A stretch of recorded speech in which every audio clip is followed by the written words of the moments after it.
I'm a former world champion professional athlete. Currently, I'm a celebrity trainer. I coach celebrities. I coach, other professional athletes. I coach just, everyday people looking to improve their fitness, health, and wellness. I'm also a fashion designer. I own Legend fitted apparel, and I'm an actor. I'm a writer. I'm a public speaker. I like to stay as active as much as I possibly can, but yeah, that's a little bit about me right now. that'll keep you a little busy. Oh yeah. So I seen you were in the International Federation of Bodybuilders. Could you tell us more about that? Yeah, so, I got really lucky. I got into competing bodybuilding competitions, men's physique competitions, just at the right time when it was introduced to the world in 2012. I did my first competition in 2013. Okay. And at the time,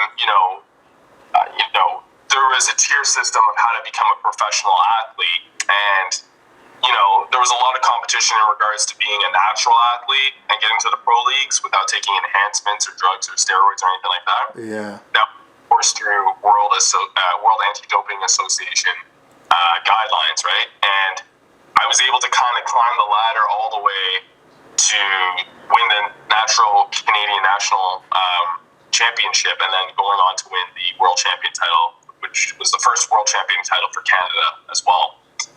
Yeah. Okay. So you were a world champion in that organization?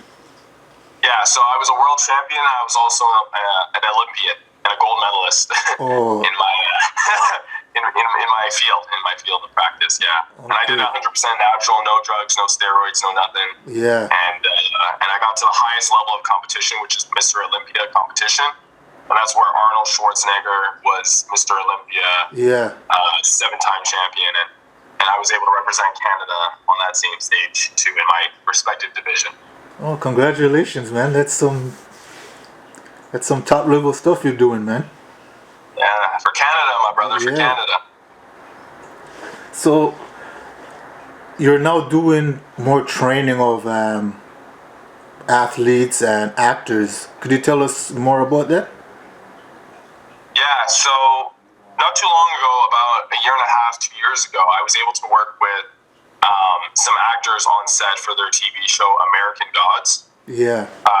If you guys have heard, I love the show. It's like cinematically, it's so visual, it's so beautiful. So I was already kind of a fan of the series, but I wasn't aware that they were shooting that in Toronto. And a friend of mine approached me, and she had asked me if I wanted to be a personal trainer for these celebrities. And I'm like, listen, there's a lot of people that blow smoke, here and there. Yeah. They say these things, and you don't really know That's if there's any legitimacy behind what they're saying, right? Yeah. So I'm like, listen, when they're in town, hit me up, and if it lines up, then it lines up and we'll do it.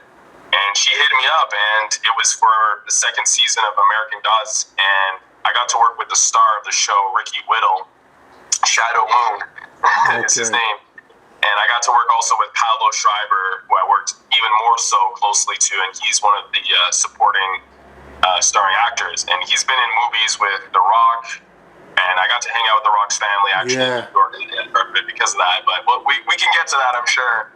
And he's been in Den of Thieves with 50 Cent, O'Shea Jackson, Gerard Butler. So he's out there. He's doing a lot of great things, Pablo specifically.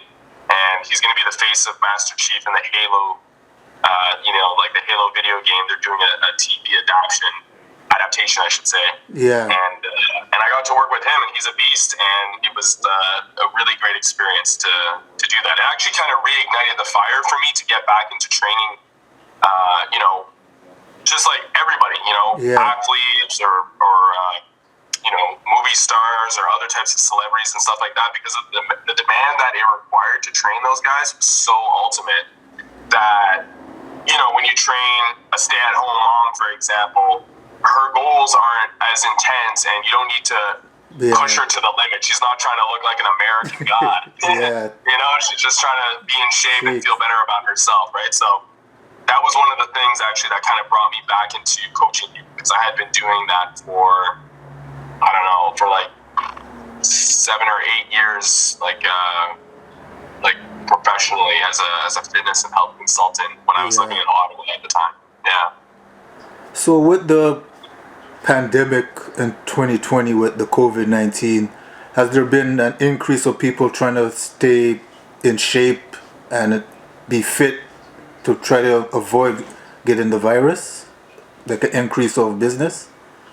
Yeah, it's been such a roller coaster because I've noticed a fluctuation, right? Yeah. And I'll say that right when the pandemic struck, we were all really terrified as to what's going on.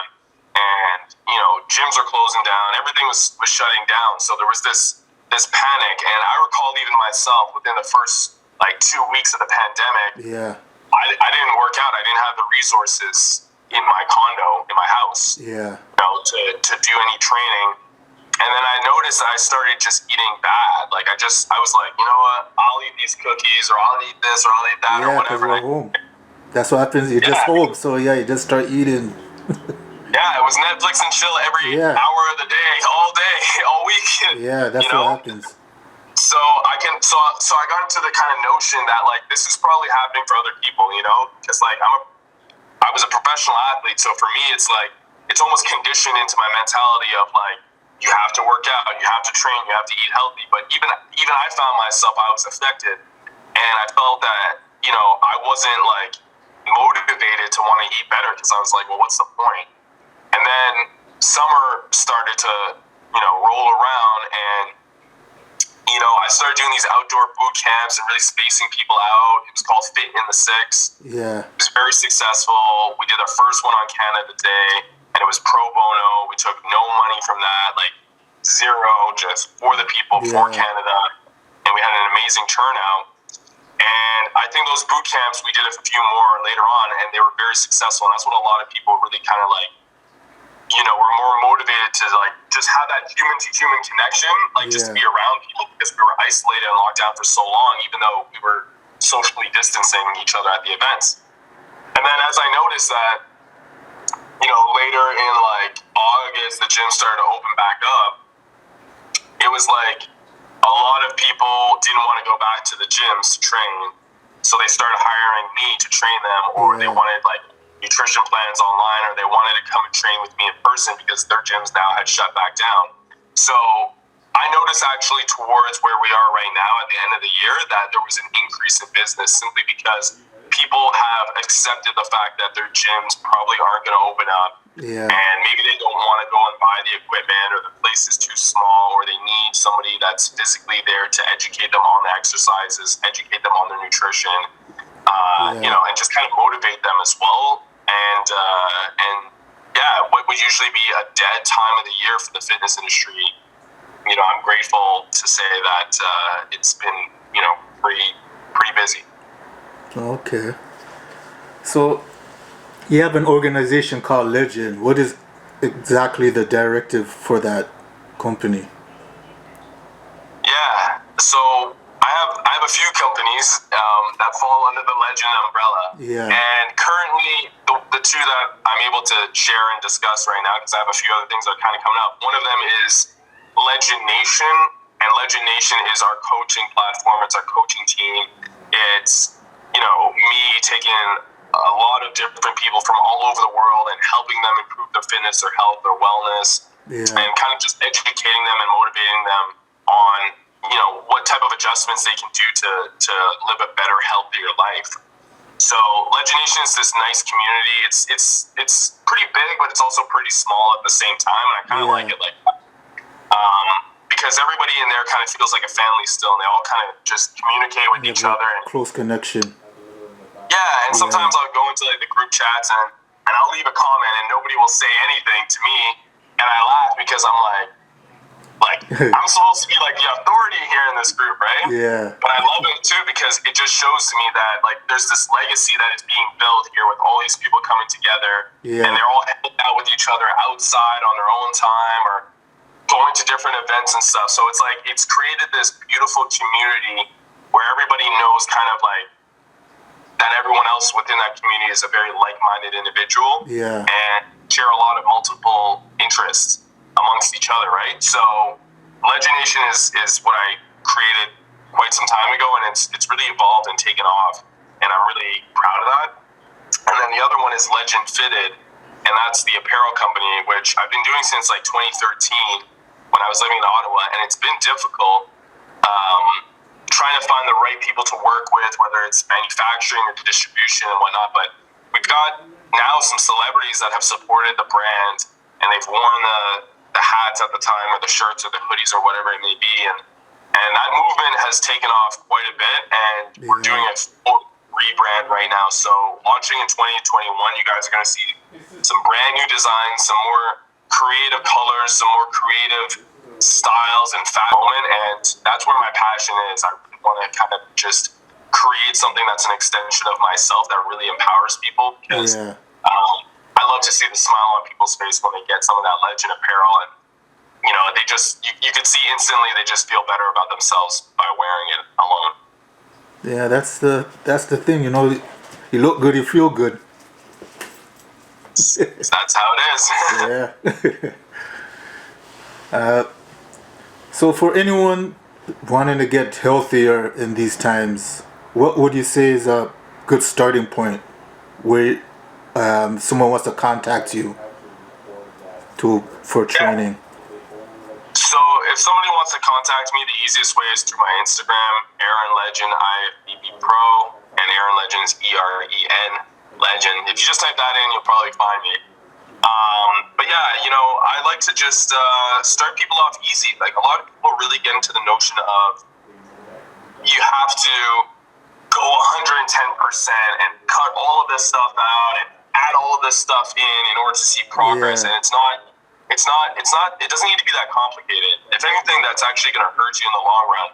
The best advice that I could give is to ensure that you're reducing your consumption of like inflammatory foods.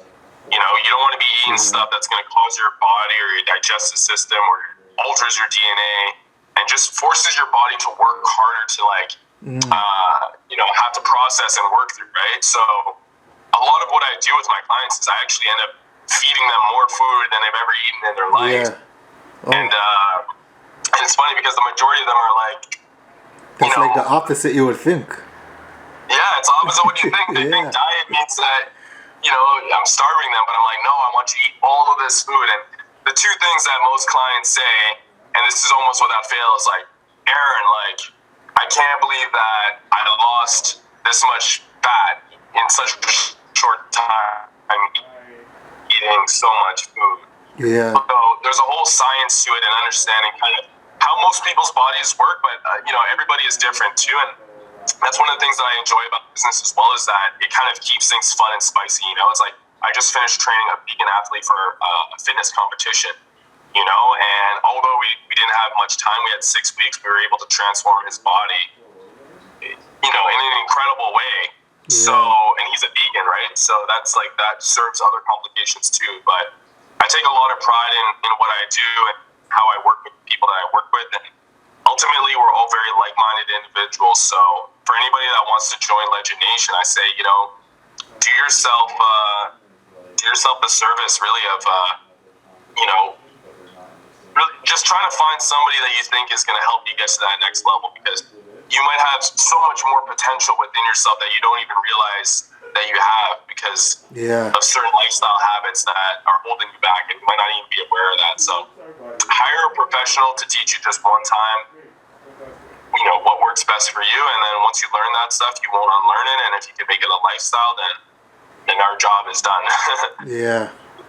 So I wanted to go back to that rock topic there that you were touched upon. Yeah. I know there was rumors. Well, I knew there was some of Rock's family lives in Toronto. I don't know if you know that in Regent Park area, but I never hear Rock really mention anything about Toronto. But I know there's a background, so I thought maybe you might have bucked into them. Yeah, I thought you might have seen one of them, and then that's how you connected or whatever. But I wish. No, for me it was my celebrity client that I was training. Yeah. So I have to give a little bit of background here, but before a bodybuilding competition, you do something called peak week, right? Yeah. And peak week is the final week before a competition where you increase your water levels and you cut it, and you put put your body into the state of diuresis, so it's like, you're releasing a lot of water and stuff like that because you're consuming a lot, right? Yeah. And you mess around with your sodium intake and your carb intake and the type of cardio that you're doing, all that type of stuff. Everything is monitored and calculated. And my client Pablo, it was his peak week for a sex scene. For American Gods in the second season. And he also was starring in Skyscraper with The Rock. Yeah. Right? So he asked me, he's like, listen, like, this is our peak week and it's in New York. Do you want to come? Like, I'll pay for your hotel. And I think maybe he paid for my flight too. I can't remember, but he's like, I need you there. I need to make sure that the science is all calculated. So I got to go to the red carpet event, and I got to see The Rock, and I actually almost got to meet him a few hours before, which is another story. But I almost met him. I was in an elevator next to his. One of those ones. One of those ones, bro. So I was so mad, and the after party was at this beautiful, like, rooftop restaurant called the Skylark. Yeah. And I remember the first day that I went there to New York, there was this really, like, wealthy looking family, let's just say. Okay. And they were in Times Square, and they were taking pictures of me because I was all dressed up, just hanging out, like, by myself in Times Square, just walking around. They were taking pictures of me, and they thought I was a celebrity. Like, where are you? And I was just telling them why I was there, and they're like, you should go to the Skylark. And I'm looking at them like, I'm never going to end up there. Like, I don't have your money. I'm just a homie from Ottawa. Like, But funny enough, that's where the after party 3 days later for the premiere of the Skyscraper movie was at Skylark. So it's kind of like a serendipitous moment because it's like I had this assumption in my mind that I would never see that place, and that's like it was already set up before I even knew it. So that was a really cool experience there, and I got to meet The Rock's daughter and The Rock's mom, and hang out with the Rock's cousin. We went out to a club after and stuff like that. It was really like cool experience and humbling too, because these people have all the success and fame in the world, yet like they are like not like your average normal human being. Like, you go to like the grocery store and you talk to somebody there, like that's your everyday person. They are like 10 times more humble than the average person. Yeah, I guess because like an infinite amount of success. Yeah, I guess because they appreciate what they've been given, so I guess that's why too. Yeah, bro, and you know what? It was so like eye-opening to see that, because I was like, wow, like, not that I was expecting to see that they were going to be arrogant or cocky or anything. I was just so like, wow, like, you can be arrogant and cocky right now, nobody would say anything. But they were like sweet, super humble, super modest people, and it was really like eye-opening. So was that before his father died? Because his father's from Nova Scotia. Actually, It was before that, and I spoke with his mother about all of that, like his family and the Nova Scotians and the Black Scotians and stuff like that. All that. And he shared. She shared a whole lot of his history and stuff like that, because I told him I'm from Canada. Yeah, that's so immediately, like, I wasn't a threat. They were cool with me and stuff like that. Yeah. So it was a really incredible experience hanging out with them. But I don't know if there's some of his family is here and stuff like that. Be cool to connect with them, because I'm sure they're good people as well. Yeah. So is there any parting words you want to tell the audience, and what else to look for coming from you? Yeah, I mean, obviously, thanks for having me on. I appreciate everybody that's listening right now and tuning in. Shout out to you guys for really just trying to like give people a platform to speak their truth, and just kind of share their message too. So, I just want to give you guys, love and respect to that. But as for me, if you guys want to follow me on Instagram, Eren Legend, IFBB Pro, and follow Legend Fitted on Instagram too. We're gonna have a whole lot of new, really innovative, cool, creative types of like collections for the apparel that we're gonna be releasing. So you guys' support would mean a lot to me. Okay, thanks for the interview once again.